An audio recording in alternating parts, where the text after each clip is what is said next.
PTV, Telebisyon ng Bayan.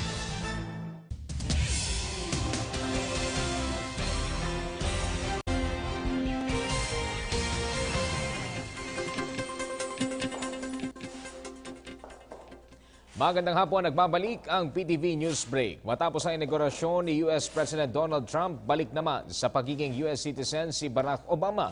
Ito ay matapos ang 8 taong pamumuno sa isa sa pinakamakapangyarihang bansa sa mundo, ang Estados Unidos. Sakay ng military plane, nilisan ni Obama at dating First Lady Michelle Obama ang US Capitol. Sa Joint Base Andrews, inilahad ni Obama ang kanyang unang talumpati matapos ng pagbabalik nito sa pagiging ordinaryong mamamayan.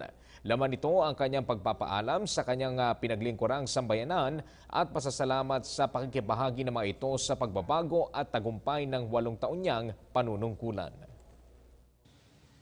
There was hope in the face of difficulty, hope in the face of uncertainty. You proved the power of hope.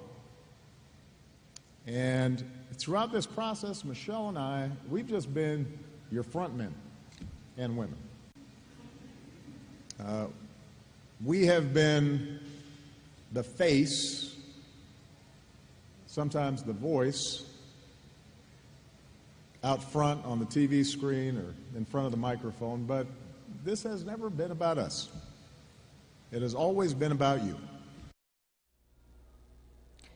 Samantala ay ginit ngayon ni Government Chief Negotiator at Labor Secretary Silvestre Bello III na dapat masunod ang napagkasundoang time frame ng pamahalaan at NDF o National Democratic Front sa paglagda ng isang final peace agreement. Ito ay matapos mapagkasundoan ng dalawang panig noong nakaraang peace talks sa Oslo, Norway na tapusin sa loob ng 9 hanggang 12 buwan ang negosasyon. Nangangamba si Bello na kung hindi mapipirmahan ang kasunduan sa lalong madaling panahon ay baka hindi na ito kilalanin pa ng susunod na administrasyon. Kaya naman, mainam ayon kay Bello kung maaabot ng pamahalaan at NDF ang isang taong target upang mabigyan si Pangulong Rodrigo Duterte ng sapat na panahon na maipatupad ito. Sa pagbubukas sa ikatlong round ng peace talks sa Roma, nabanggit ni CPP founder at NDF Chief Political Consultant Jose Maria Sison na nais muna nilang ipatupad sa loob ng 2 taon ang CASER o Comprehensive Agreement on Socio-Economic Reforms at CAPCRO o Comprehensive Agreement on Political and Constitutional Reforms bago nila talakayin ang huling agenda na End of Hostilities and Disposition of Forces. If that will happen, then the President has 5 years within which to implement the provisions of the final peace agreement.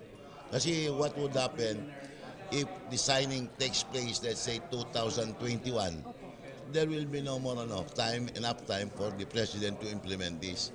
Baka the next President may not again honor it, just like what happened in the previous administration. At yan po muna ang mga pinakamainitang balita sa oras na ito. Manatiling updated gamit ang aming social media sites. I-like lamang po ang aming PTV Facebook page. I-follow kami sa Twitter at PTVPH. Ako po si Ralph Obina. Magandang hapon.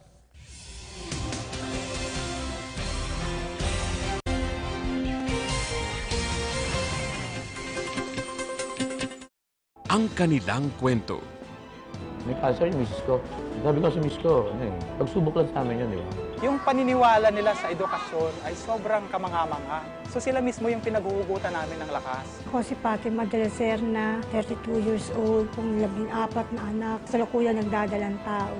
Sumasalamin sa buhay natin at ng bawat Pilipino. Public Eye.